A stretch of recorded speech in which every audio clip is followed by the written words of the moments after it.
In 2120, humanity has found 3 ways to become immortal: cybernetically enhanced humans called cyborgs, artificially intelligent beings called synths, and synthetic beings with a downloaded human consciousness called hybrids. Which of these technologies prevails will decide what company rules the universe. The spaceship known as Maginot has been on a mission for 65 years when the pods open so that the crew can take a break from cryosleep. Captain Dinsdale informs them that the comms are down and the log files are corrupted, but he blames it on a glitch. They're also burning too much fuel, so he wants them to shut down one of the systems. Mechanic Shemuel says they should get rid of the creatures that the scientists brought on board, but security cyborg Moro reminds them that the specimens are the mission. Scientist Chibuzo feeds all the strange aliens that the ship is carrying. Some are small and kept in capsules, but others are bigger and more dangerous. Now that all systems have been checked, the crew can go back to sleep. On Earth, there's a research facility called Neverland that belongs to the Prodigy Corporation. Kirsch is teaching Marcy about scorpions, but they're interrupted by Dr. Sylvia, who announces that everything is ready. It turns out Marcy is terminally ill, so she's taken to the operating room to transfer her mind into a synthetic body. Company founder Cavalier explains that Marcy will be the first person to go from a human body into a synthetic one, so she'll become the first hybrid. Marcy is connected to the machine and she revisits her childhood memories as her mind passes to the new body. Sometime later, Marcy is healthy and can do amazing things like jumping from huge heights. She also uses the name Wendy now. Since synthetic bodies can't grow, she's been given an adult body, but she still has a child's mind. Kirsch explains that fake bodies can't create the hormones that make human moods, so Wendy won't have them anymore. Sylvia shares that other children are arriving at the facility soon and Prodigy needs her assistance with their transitions. Wendy chats with the kids and shows them how strong her new body is by letting them hang on her arms. One by one, all the kids receive new bodies and forget about their illnesses. The group gets nicknamed the Lost Boys. On the Maginot, a mysterious creature runs through the ship, bringing chaos and destruction as the crew screams in horror and the alarm echoes in every corridor. Moro hides in the computer room and talks to the ship's AI, explaining that all the specimens are loose now. Suddenly Zaveri starts pounding on the door asking for help, but instead of opening, Moro transforms his arm into a blowtorch and seals the door shut. Soon the creature finds Zaveri and attacks her while Moro tells the AI that the whole crew is dead. In the corridor, Zaveri tries her best to defend herself against the alien known as a xenomorph. However, the alien is too strong and quickly kills her. Then the xenomorph starts pounding on the door and breaks the glass while Moro explains to the AI that the ship will need to crash on Earth because containing the creatures is the priority. The alien is now pushing the door open, so Moro opens a hatch on the floor and hides in the impact room, which automatically gets sealed. The xenomorph keeps pounding on it, but Moro just gets ready for the crash. Meanwhile, Hermit arrives in the city of New Cyan, which is run by Prodigy. Wendy watches him on the security cameras while commenting on his story. He works for Prodigy too and thinks his sister Marcy is dead. Seeing him again reminds her of their childhood together. While Hermit is on a roof talking to his coworkers, they suddenly feel the building shaking. At that moment, the Maginot crashes in the city with a huge explosion. Hermit and his team rush downtown to evacuate people and guide them to avoid the falling debris from the destroyed buildings. While the team searches the wrecked ruins for survivors, they come across the ship and get inside through a hole in the hull. Back to Moro, he uses his transformed arm to escape the impact room. He wanders through the ship, finding the crew's bodies all over the place. When he sees Hermit's team on the security camera, he calls the ship's company Wayland Yutani to warn them. In Neverland, Cavalier announces they'll keep everything they find on the ship. Wendy sees her brother on the security footage and says her team should go too. Cavalier agrees to let them out under Kirsch's supervision. On the Maginot, 2 members of Hermit's team search for survivors. As the soldiers find the bodies, a leech-like alien descends from the ceiling and crawls into their shirts. Suddenly Moro appears and takes them hostage after making them drop their weapons. He handcuffs them both to the pipes while asking where to find Cavalier. After Moro leaves, the bugs crawl to the men's heads and slowly drain their bodies to death. In the Sleep room, Hermit and 2 friends find the pods full of bodies. When they try to inform headquarters, the radios have too much static to talk. Hermit looks at the crew's terrible injuries and concludes that they've been dead for a week. They move to the next room without noticing the alien in one of the pods. In the medbay they find even more bodies. Hermit realizes the crew breathed in toxins and that something escaped from a victim's esophagus. Afterward, the trio leaves the ship and continues to search the building, unaware that a xenomorph is following them. They take the stairs and discover that the next door is across a big hole. Rashidi jumps first and gets a painful landing. Siberian jumps next and the floor breaks, but Rashidi catches her just in time. Before Hermit can jump too, he sees some saliva falling on his shoulder and looks up to find the xenomorph on the ceiling. A terrified Hermit makes the jump, but the xenomorph attacks him in the middle of it, causing him to fall to the next floor. The xenomorph chases after him, so Hermit runs to get in the elevator to escape, and as it goes down, he uses the radio to ask for help. However, he can only hear static. A flashback reveals that the previous day Hermit asked for termination of his contract because he wanted to go to med school. Sadly, it wasn't granted and he has to work 7 more months. Wendy saw all this on the camera, so she hacked into the robot clerk and made it say a joke. Everyone in the control room freaked out about this power of hers, so Wendy had to put the robot back on normal. When Kirsch's team arrives at the crash site, Wendy keeps hearing a weird sound that nobody else hears.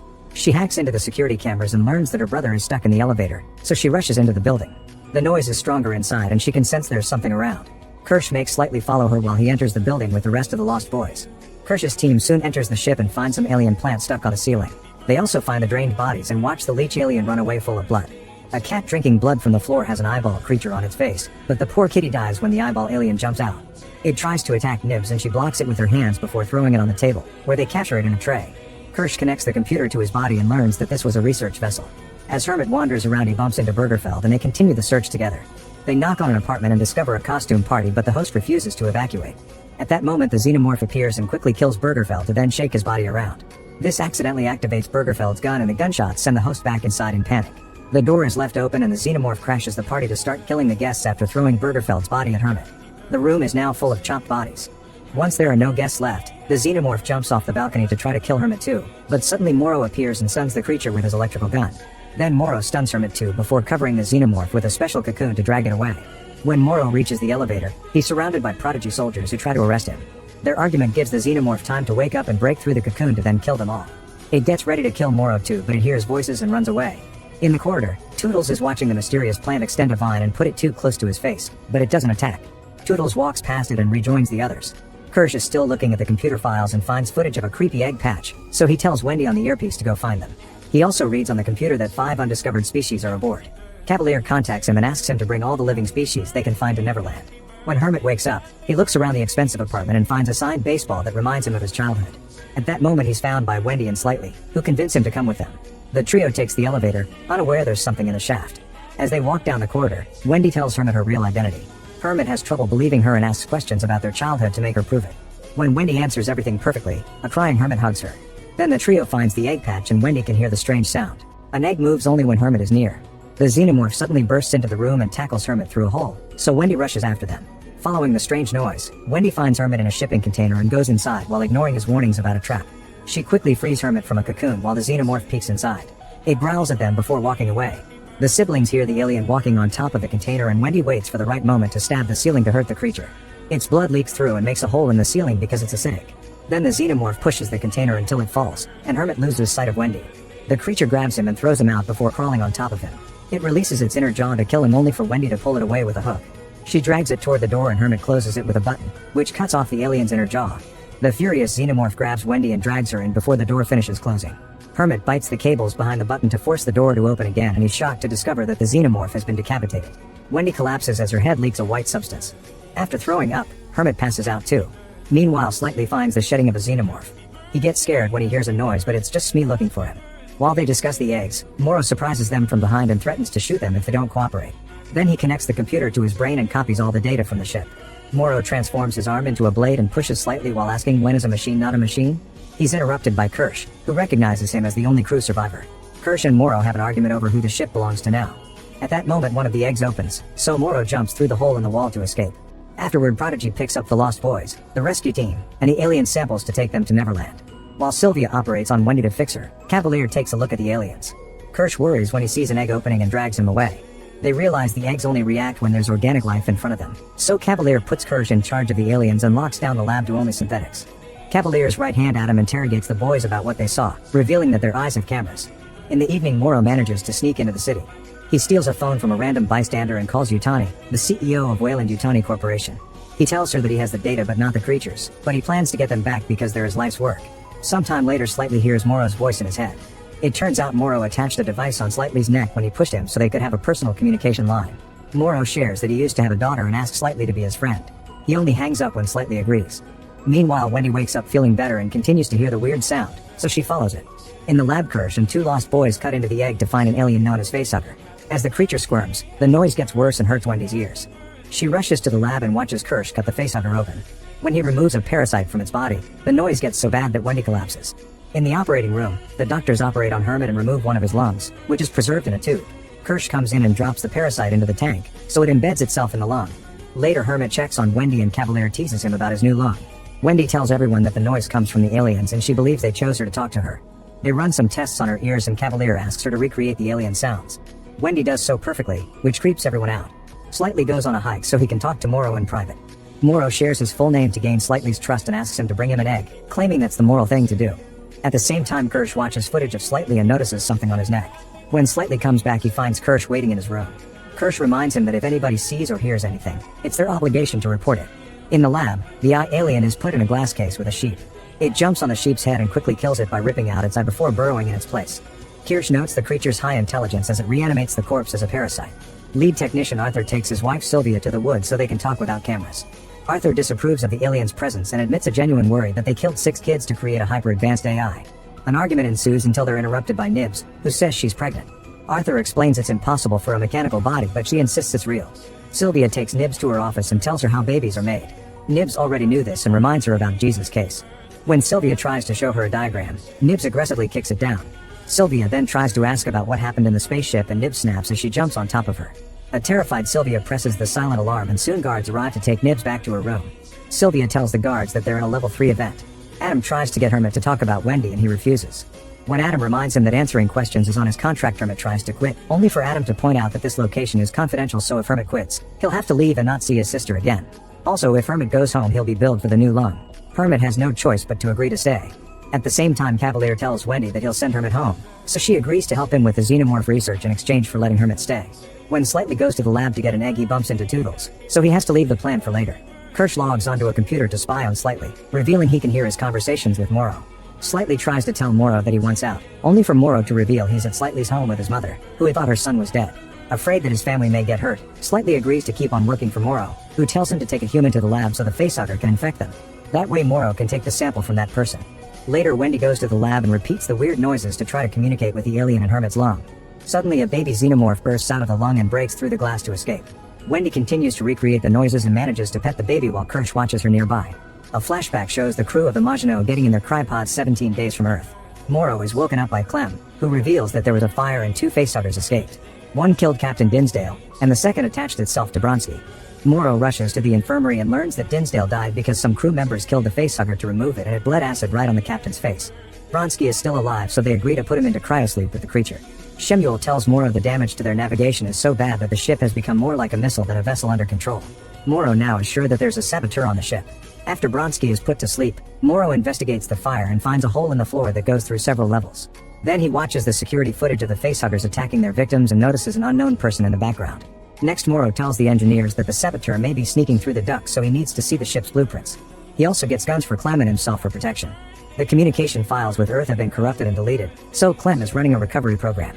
Later, Morrow looks over his personal effects while remembering his daughter. She passed away in year 8 of the mission, which the company communicated to him with just a cold letter. Shemuel lets Morrow and Zaveri know that their fuel reserves are down to 8%, so the saboteur knows what they're doing. Suddenly an alarm rings to announce there's been a cryopod breach.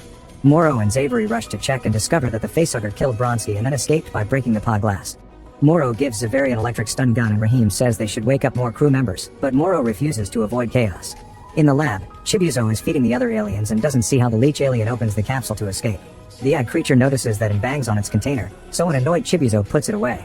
The leech uses the distraction to spray parasites in Chibuzo's water bottle and hide in the bread. Rahim comes in just in time to see it and puts it back in the capsule. After the humans leave, the eye alien pounds on its container until it falls and breaks, allowing it to escape. The awakened crew gathers to discuss the situation and Malachite drinks from Chibuzo's water bottle. Morrow lets them know that he's taken out the guns and if anyone who provides information leading to an arrest will receive an extra share. Soon Malachite begins puking blood and collapses. At the same time, Chibuzo notices that the eye alien escaped. Noises can be heard in the furniture and the alarm goes off, so she seals the lab. Morrow talks to Tang, who reveals that the computer may say a cryopod is full, but that doesn't mean it actually is all the time. Desperate to know who else is awake, Morrow goes through all the crew's calls to Earth and finally discovers that Petrovich has been in contact with Cavalier. If Petrovich could land the Maginot in Prodigy territory, Cavalier promised to get Petrovich a new body. Morrow rushes to the cryopods and confirms that Petrovich isn't in his. Afterward, he goes to the medical bay for an update on Malachite. A quick scan reveals dark spots in his digestive tract. He's bleeding too much and too fast, so Rahim and Chibuzo have to operate on him. When they open him up, they notice some foreign bodies and assume it's ticks. They remove the first one only for the tick to spray gas that immediately kills Rahim, Chibuzo, and Malachite.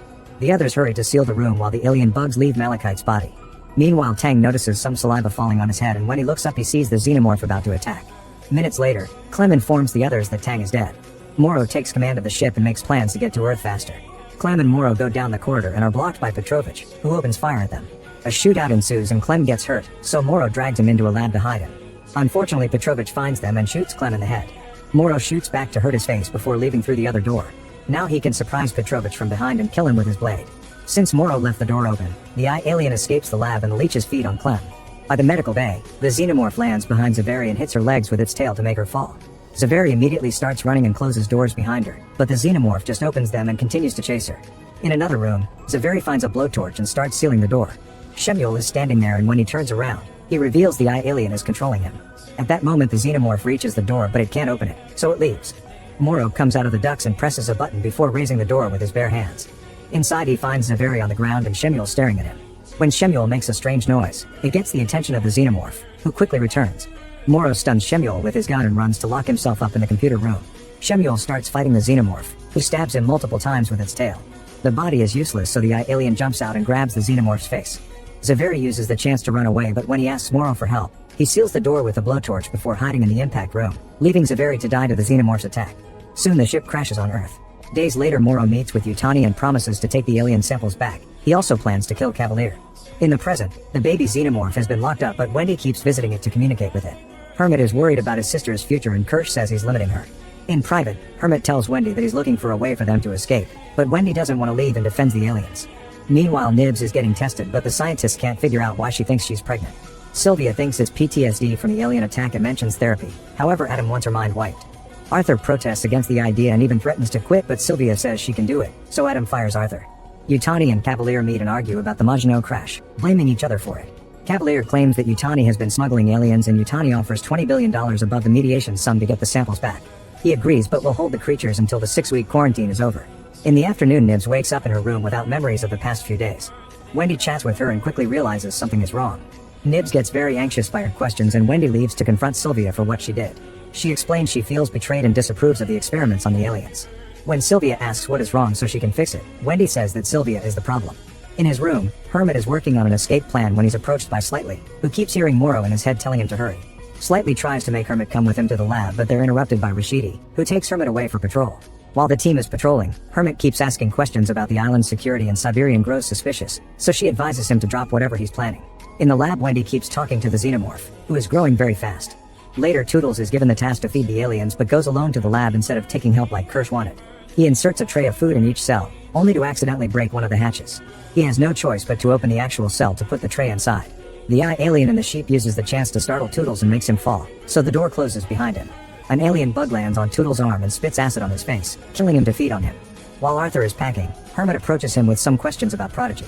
Aware that they're on camera, Arthur gets a computer to write a message. He tells him to escape with Wendy and gives him a code for a boat.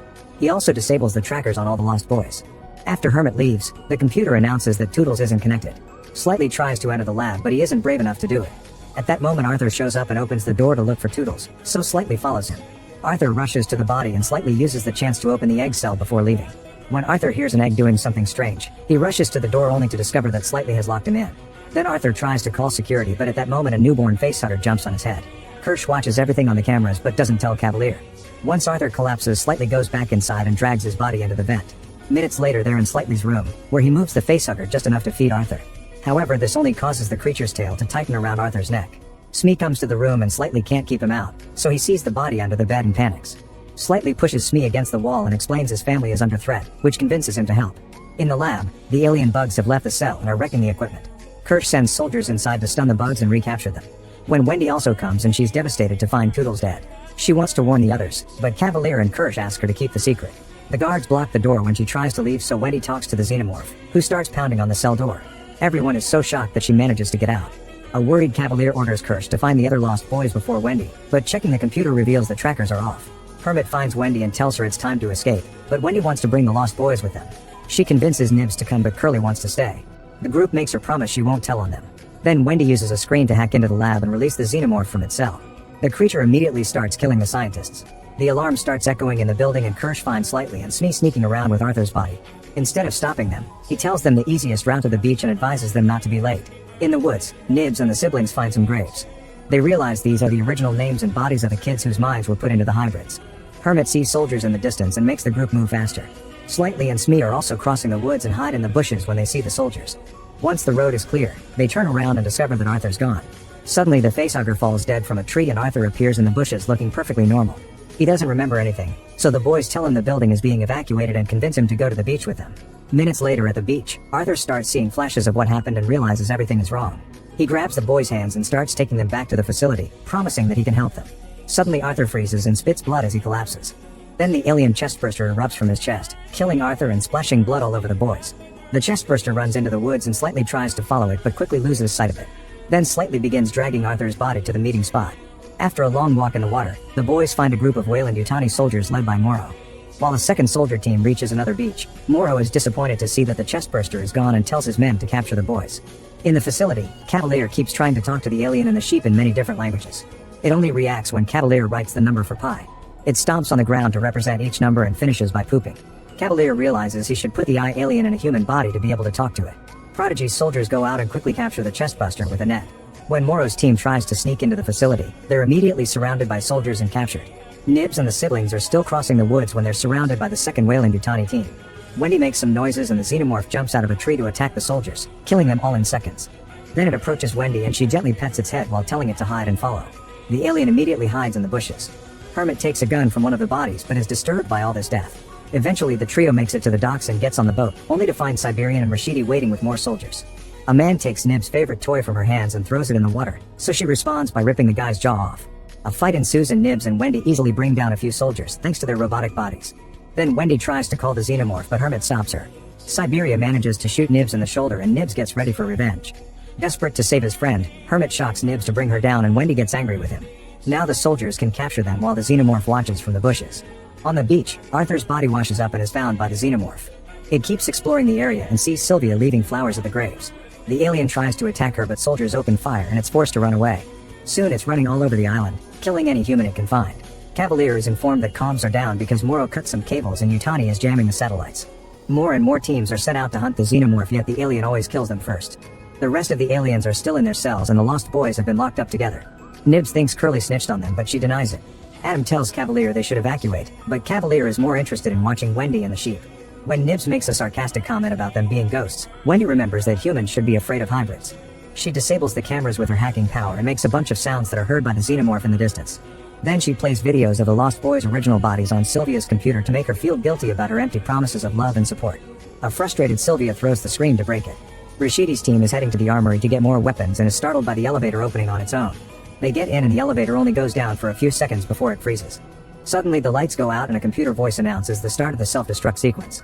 This is all being controlled by Wendy, who watches the soldiers struggle on the security cameras. The team is working together to escape through the ceiling and Wendy gets bored, so she makes the elevator work normally again. Then Wendy watches Hermit in the cell with Morrow and thinks about how lonely she used to be when he left for work during the war.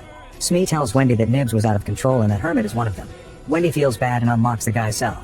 Morrow slams the door on the guard and starts beating him up, but Hermit stops him from killing him. Morrow takes the guard's gun before leaving.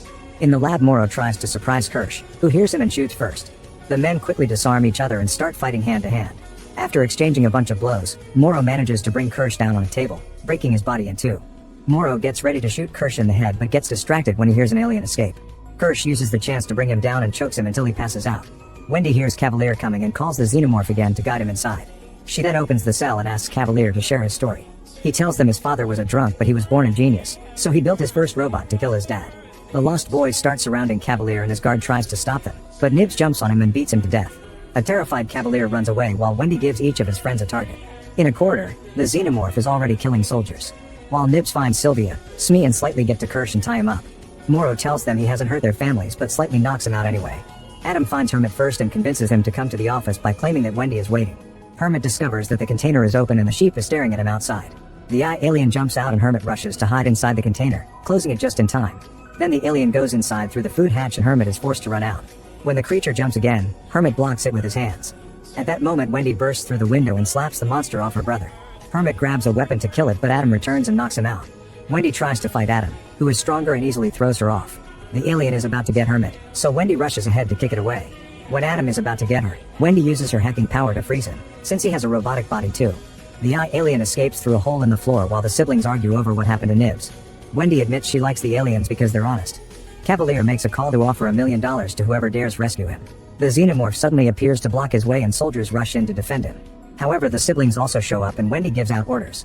The xenomorph kills all the guards while Hermit knocks Cavalier out. In the lab, the alien plant appears above Siberia and quickly swallows her whole. The other soldiers open fire to no avail. Then Curly comes in and knocks Rashidi out. On the beach, the alien gets inside Arthur's body. Soon Weyland-Yutani planes arrive at the island for recovery.